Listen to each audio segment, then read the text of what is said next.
ACMCASTA, Hydrgat, Quans E, Qua Inamat, ACMCASTA, Aich Quaquelawan, Staquet, Staquetsnala, ACMCASTA, Nansta Quelch, U Sitala, Nawatset Yet, Sasawatauch, Nawatset Yet, Qui Yalas Mastauch, Statlamsta.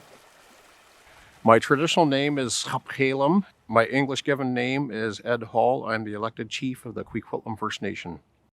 My name is Counselor George Chaffee. I am a knowledge keeper. My role here is the land portfolio. I help with the negotiations to help the community when it comes to environment, archaeology, and the fisheries.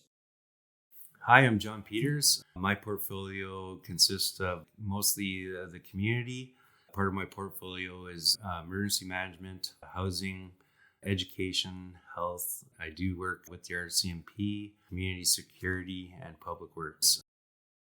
We are a band of people. It's in the number around 117 right now.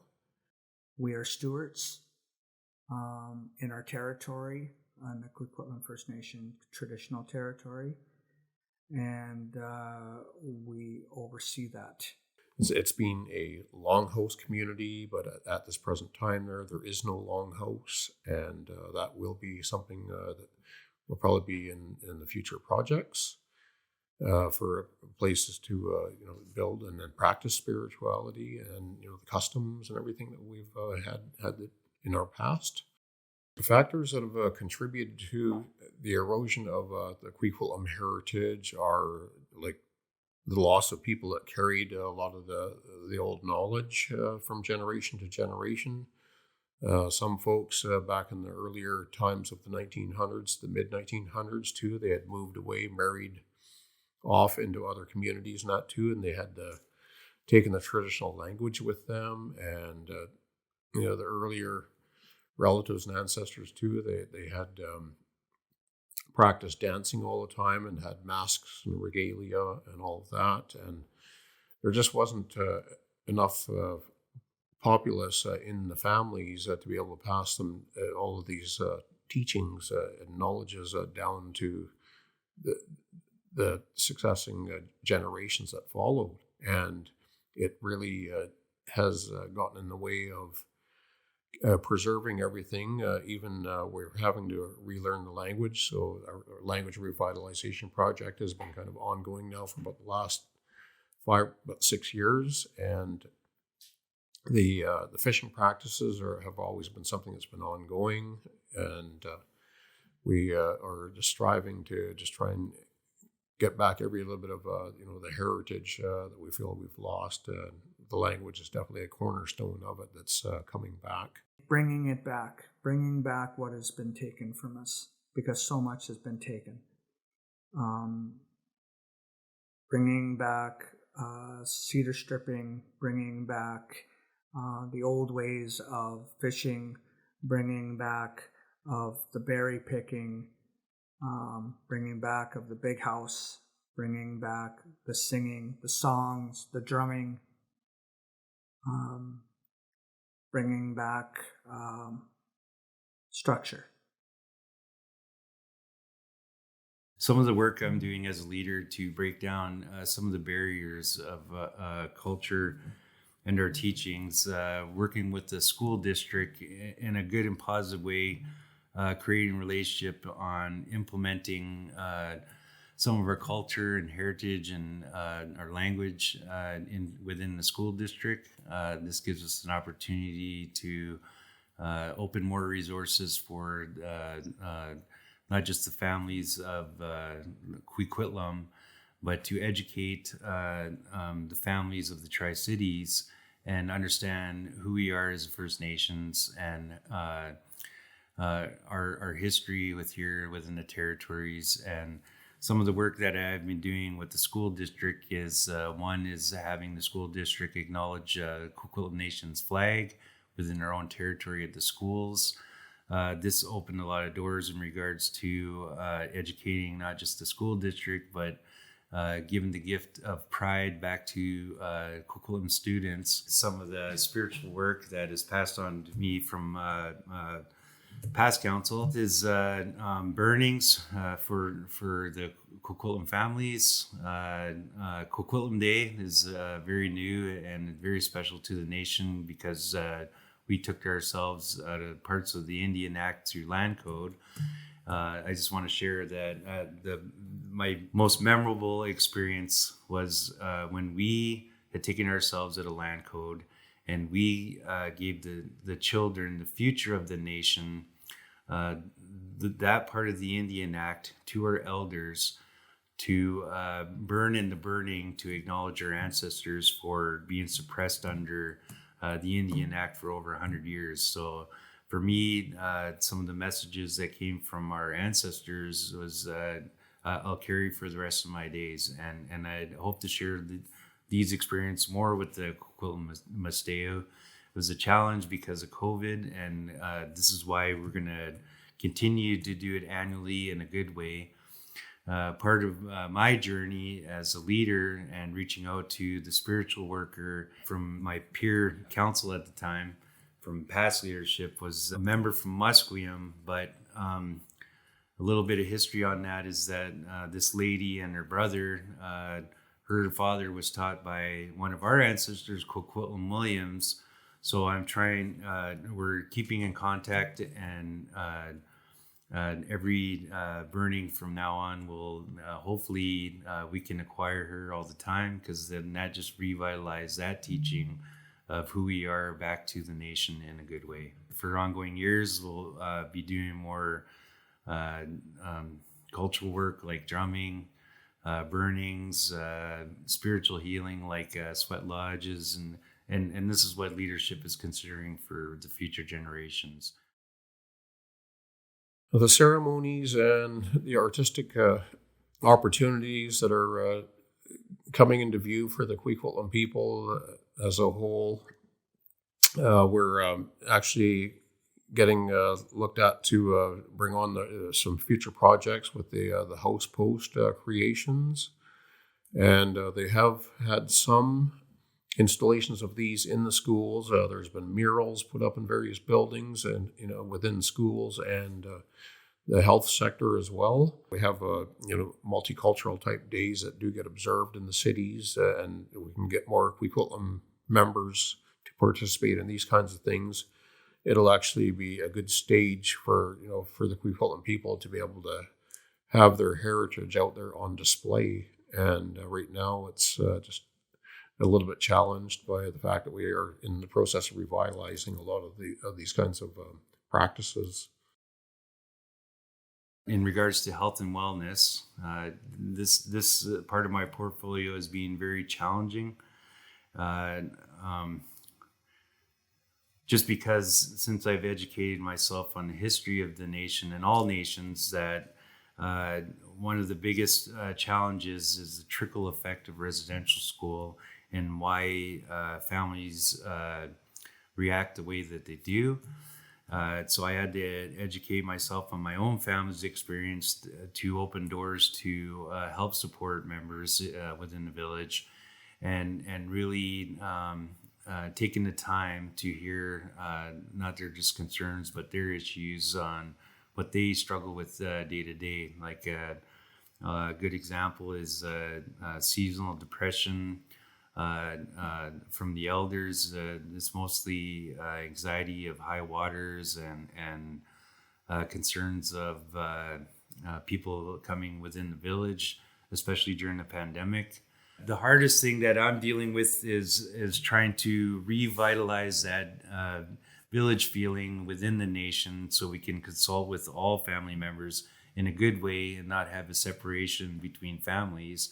This is just part of the challenges that had come from colonization on separating families, so we can always work against each other and not with each other. So it goes against our teachings, which we're trying to revitalize, which is not Samat, working together as one heart and one mind. And we're trying to find ways of bringing families together in a good way and putting our differences aside so we can keep each other strong. I feel it's an obligation to us as survivors of our bloodlines to the territory to keep that going, because historically, and part of the challenges I feel as a leader, and this is only my personal thoughts, is that part of the challenges of our nation on healing is that the government and other entities that put a value on the things that we use to come together and work together as a nation to survive through the winters, and this part of our culture and teachings are not lost, but needs to be revitalized so we can continue those teachings for future generations and teach the younger ones how important it is to come together as not just a community, but a village, so we can build a brighter future for families to come. So this is why we're doing the work in regards to Coquitlam Day, giving you guys your pride back as a nation, and especially with how the crazy of the world is. I feel that this is a way to keep us strong and together, and we can overcome anything like we have over the last few millennia. Speaking to the Health and Wellness Center, there is one that we've collaborated with the BC provincial government on for Indigenous youths. There's about 38 beds, and it addresses the mental health and addictions issues, and it gets everyone there going on a better path. And soon there will be another facility which will be open for all, and that are adult age, and it'll house 105 beds, and that's what we're striving to do, is to be able to get something that'll be able to complement those kinds of facilities on our own lands. Fitness facilities. The only thing that I could see that we would be able to make at some point in time that wouldn't take up a large area, once we can get further ahead financially and everything, is to have our own kind of a gymnasium, and there is enough space around, but I just don't see it coming through highest best use studies, saying that we can have a soccer field, because there's a lot of parks around with those soccer fields. So the gyms, they would be able to, have the youth in there, playing basketball or floor hockey or volleyball, those kinds of indoor sports. And, as for expectant mothers, we would like to be able to eventually at some point in time have our own type of daycare system with fully trained individuals that knows how to run those kinds of operations and work with our early childhood education and that kind of thing. Part of my portfolio is housing, and some of the needs that have arisen out of my work on council is looking on the evolution of housing within the village. It's evolved in a way that has been very beneficial for the nation. Part of the issues that have arisen out of that is we still have our power lines above ground. We're in the works of trying to put them underground, because where the village is, it's very prone to high winds and such, and we have a lot of power outages. Another thing that came out of the work that I've been doing is that the energy costs are quite high, especially during the winter and summer months. So we're also looking into opportunities to bring natural gas within the community. Part of the work of my peer council before me is a really good public works system. A good example is the lift station for wastewater effluent and to remove it out of the community instead of septic tanks. So I'm working on that to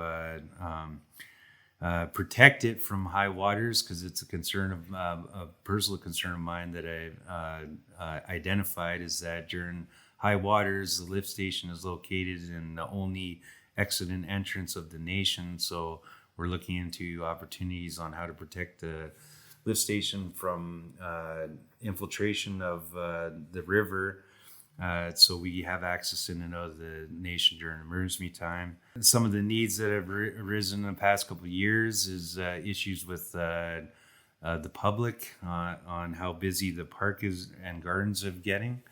So we're negotiated with Metro Vancouver on, especially during COVID, to keep all the public on the garden side of the village, and to redirect everyone to protect the nation during COVID. We're also thinking about setting up cameras to some of the issues people have been accessing the village from the river. We've had concerns from the elders, so we're looking into ways on how to protect the village from outsiders from coming on river, and looking into cameras and such.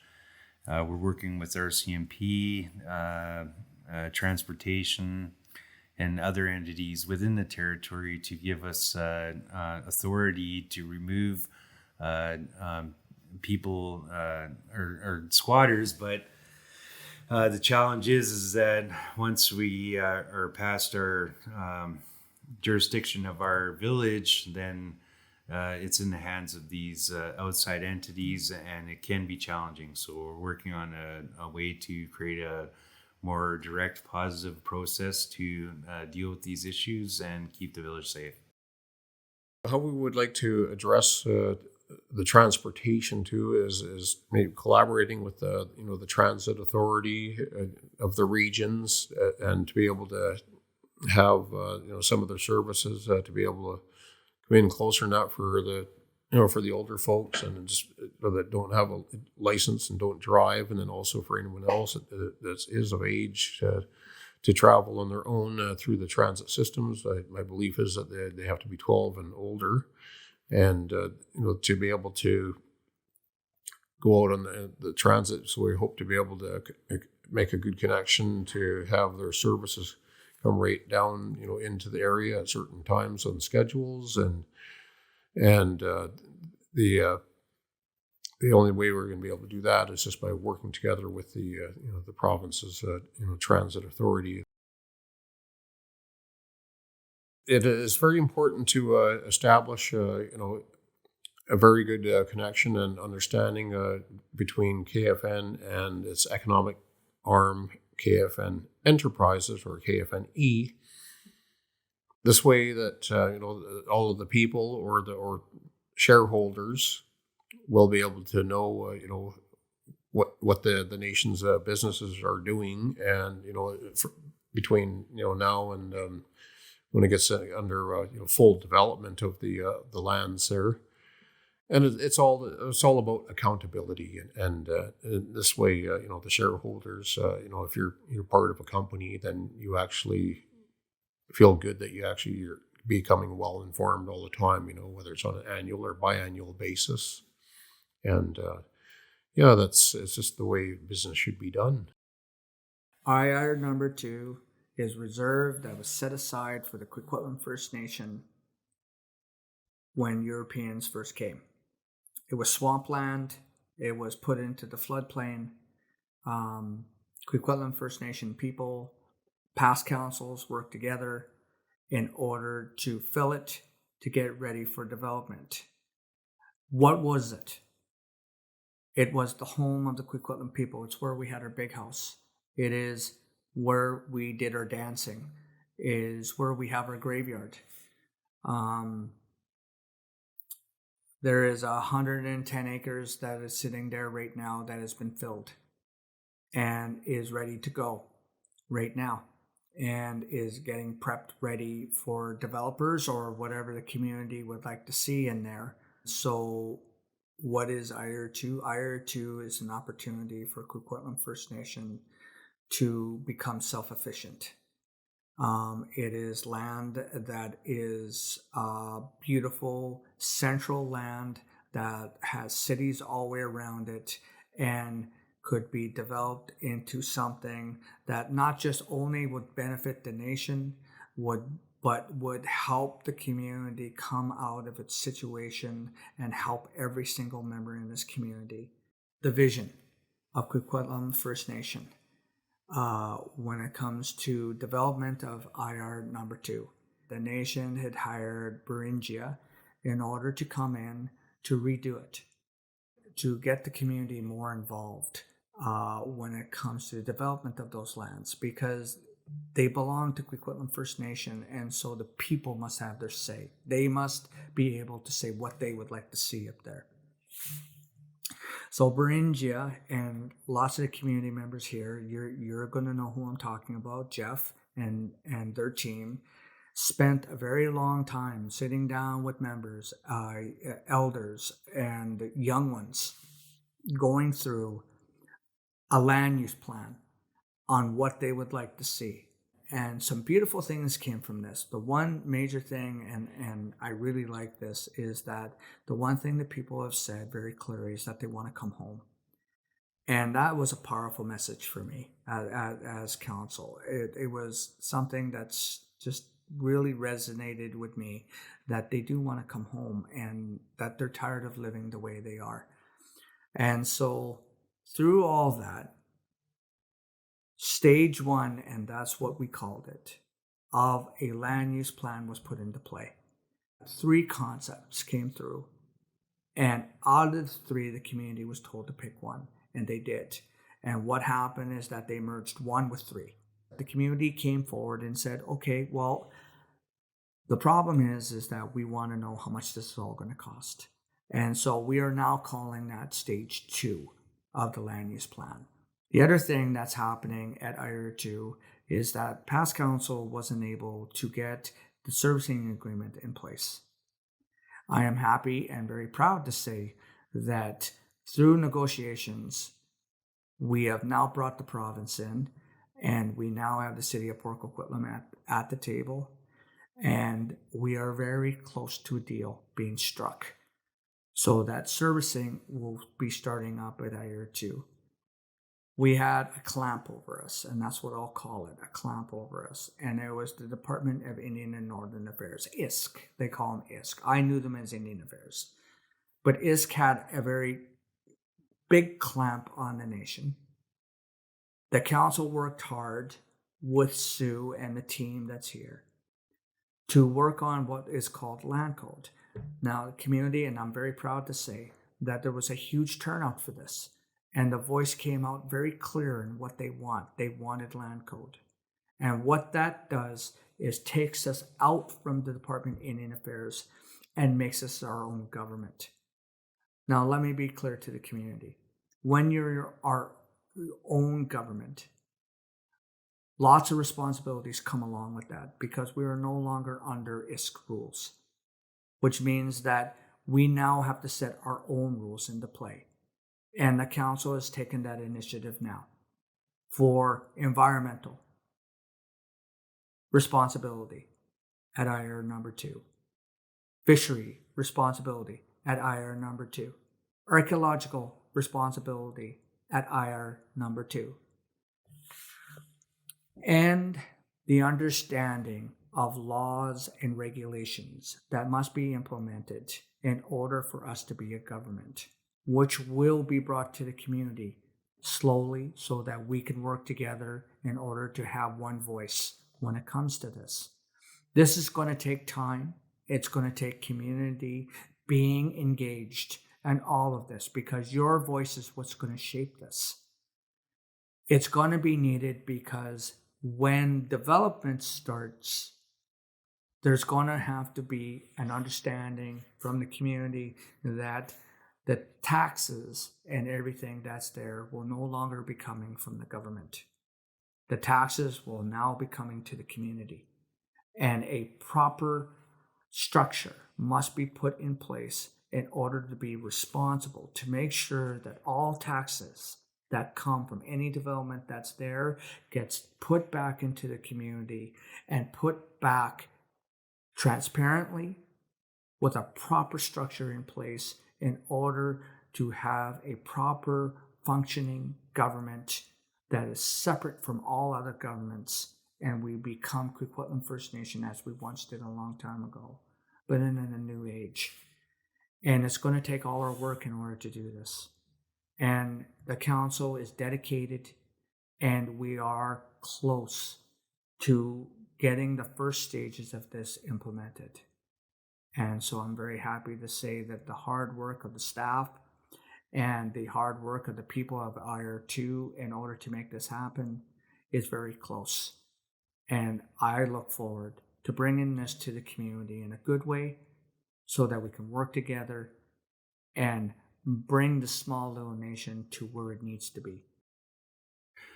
As a leader, I looked into the history of the housing here for the Kukulamisteo, the families, going and seeing historical pictures on the quality of housing was very sad for me as a new leader.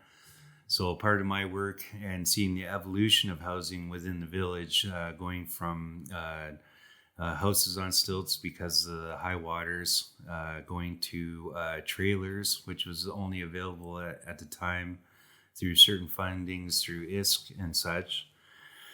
And then just seeing the evolution of working with certain entities like CHMC, the housing started getting better, but it wasn't as good as quality as that the members and elders deserve. And just the work of past leadership on our new housing, the aplexes, it has gotten better, but building relationships with BC Housing and the importance of land code on people have to work under not just our jurisdictions, but the laws that we implement within the nation. So the quality housing is a lot better and energy efficient. They're assets that will last a lot longer than what we've always had. And leadership feels like this is the way for future generations. We want the best quality housing because we want the elders to have their dignity on a place that they can live the rest of their days in and be comfortable and happy and not have the anxiety of their families being cold or just certain issues with housing alone. So me as a new leader, that's why I'm doing the work that I am doing and looking into certain energy efficient ways for housing to not just reduce the cost of energy, but also heating as well, and then just giving families a really comfortable home. Speaking about the economic arm of the Quequelin First Nation there, KFNE, and its potential future developments, I see it as a stepping stone for all members who want to be really, really involved, to be able to take on different kinds of training, to be able to work with different kinds of jobs that will have to offer, not only now and to the getting to the development stage, but even afterwards. If we had persons that went into business management or any kind of role that it takes to actually run the businesses that would be on there. There'd be the health sector. There would be some warehouses and different kinds of businesses there, and it's going to create a lot of individual prosperity. Things are so much healthier when people are thriving, and learning more and getting out there and earning the better monies that it is to be able to run the businesses that'll be eventually put down over there. And they actually really want to see that we really prosper. These businesses, the joint ventures that will come on there, will be able to be able to get in with collaboration with the future business owners that we'll be able to work with, and there will be opportunities. And I can see that we have the younger people will be coming up and taking their educations to further levels, and to be able to work in these kinds of businesses or even start their own businesses. And there's going to be so much opportunity there. I would just really want to see people seek out their educations for different kinds of things. I'm sure there will be opportunities that'll be able to accommodate when things get really rolling, through the lands that we can put the businesses on. How we can support the youth to be able to take those bigger steps going forward in their young lives is to be able to give them encouragement and to be able to have post-secondary counseling so that they can see where their strengths are, so that we can get them into the right programs that they can train in, and then from there they'll be able to do their schooling that it takes, so whether that's by night school and working by day or however they work with their schedules. So we want to be able to see them do that, and to be able to do that, we have to have a good source of income coming in from probably our own source revenues to be able to feed into those pots that'll be able to support those youth doing that, and from there they'll be able to go into the post-secondary education and move forward in a very proud way to be able to take on the next big steps in their lives when it comes to careers.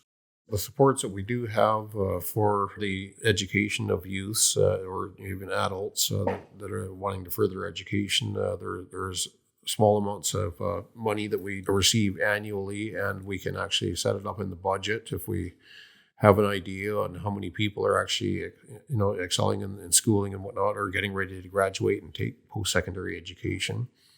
And these very same pots of money too can actually supplement, even for the training of the adults, that want to be able to get certificates in different courses and to be able to, further their knowledge on things to be able to be more productive within our community.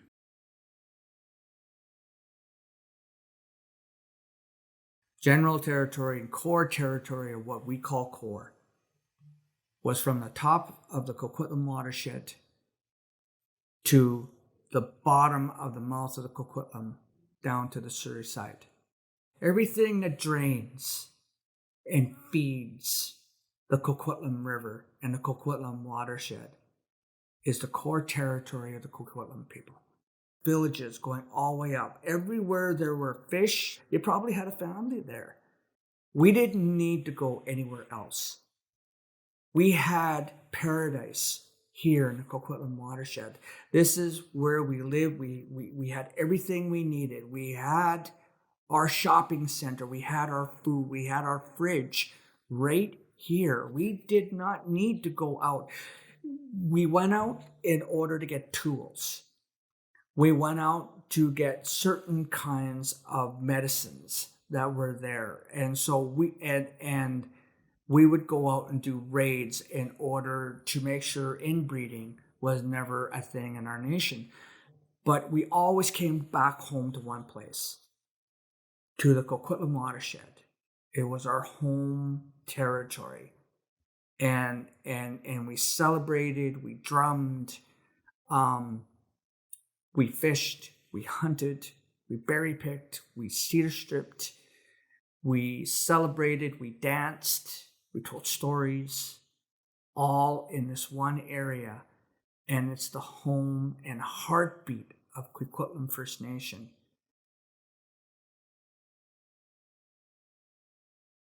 My membership should be concerned. You should be concerned on the Coquitlam watershed. The development that has happened has gone without our say. The building of homes, the taking away of water, the silting up of our river, the pollution of the river, the unbalance that is done here in this watershed is wrong. And it's killing this watershed. If we as Coquitlam people don't do something now, we are going to lose our gem. We are going to lose our gold. We're going to lose our $1 million. We're going to lose what means so much to us if we don't do something now. If nothing is done, there will be nothing for the children. And we can't do that. We as Coquitlam people must stand up for what we believe in. And we must do it in whatever means are necessary. Coquitlam watershed's in a bad way. But because of work that you're doing with us as the council and work that we're doing together with the outside people, we're starting to make change. The Coquitlam River watershed at one time was number 6 on the most endangered list. We as people took it off. The work that we did, we took it off. There was problems with the Coquitlam River. We doubled the fish that were in there. We found the sockeye that was up in the Coquitlam watershed. We made it so that we protected widgeon. We're protecting Riverwalk. We're protecting Colony Farm. And we're being what we're told to be as stewards. And we're making sure that people answer and have that balance. I know we've lost a lot. But archaeology is a way that will teach the Coquitlam people again, because elders never forgot where we were. They knew when they looked up on the mountain, they said, no, Coquitlam people used to be up there. And so when we go up there and we find these areas, we learn about what archaeology is, what it means to the community. And what happens is that through archaeology, we're able to find the artifacts. And elders have taught me with that, there is a story when you do archaeology. And that's why it's so important that Coquitlam understands the importance of archaeology within this territory. It is a way of bringing back what we lost. And that is what the council is doing today. We are working with Brown and Oakes right now in order to make sure that the archaeology is not just done for a proponent or for, let's say, the cities, but it's done for Coquitlam. It's done for our community, and it's done in a good way, and the truth is told. And the story that's there is put on paper and brought back to the community, and we can once again learn about who the Coquitlam people were. In the beginning, it was Kinder Morgan pipeline. Some of the things that have come out of there is some really meaningful careers for members, and also the Indigenous Monitor Program, which gave us an opportunity as a nation outside of leadership to have not control, but a say with these bigger companies that are involved in working the territory on giving our members the opportunity to educate them about our history, to protect archaeology and the environment. So part of the wonderful program that was created out of this relationship with Trans Mountain was the Indigenous Monitor Program, and I stand by it 100%, because if it's done right, we can slow down a lot of the bigger companies within the territory and the work that they do, and not destroy what we have left to protect. And I'll be honest with the members on how important just the training and educating you on working with these companies, because the territory is being developed so much that to a point where in certain parts of our teachings with the elders, it's hard for them to rely on certain landmarks and spiritual sites because of how much the territory is being developed. So this gave us an opportunity to slow things down a bit within a territory. It won't stop everything, but at least gives us a chance to protect our cultural sites, spiritual sites, and the history of through our archaeology. And we support the members 100% when it comes to getting them ready for working with these companies so they have a meaningful career. The lands team's coming up with a brand new guardianship program that's happening right now. The guardianship program is going to be something where we give you training, and it involves members who are invited to come in and be stewards again, be guardians. Come in, learn environmental, learn health, learn bear aware, learn the land, learn what an EA process is, learn what the government process is, learn archaeology, learn fisheries, learn why fish come, what kind of fish are coming in the territory, and how do you help them. This is the programs that we are working on right now, where we would love members to come forward and be guardians again and take pride in your territory. There's a certain feeling that you get when you know you've done a good job in protecting it. It gives pride, and you make the nation proud of when you do something like that. It is a good opportunity for you to not just get educated, but get yourself out, get a job, learn the territory, and learn about who the Coquitlam people are, and take your rightful place as a guardian. If there's any kinds of takeaways that I would, like to have, for the KFN folks out there that'll be watching and listening to the videos, it would be, if it doesn't hurt to ask questions. If there's something that was not quite understood, or we can actually always have a phone call or a conversation. And just communication, it's very important. And I am always reachable by that. I have emails, I have the telephone. You might even see me around and about. I could always ask a question. And if you don't have one, ready when you see me, and you do think of one after you've seen me, then yeah, just make a note of it and catch me the next time that you do see me around, or give me a call, and yeah, let's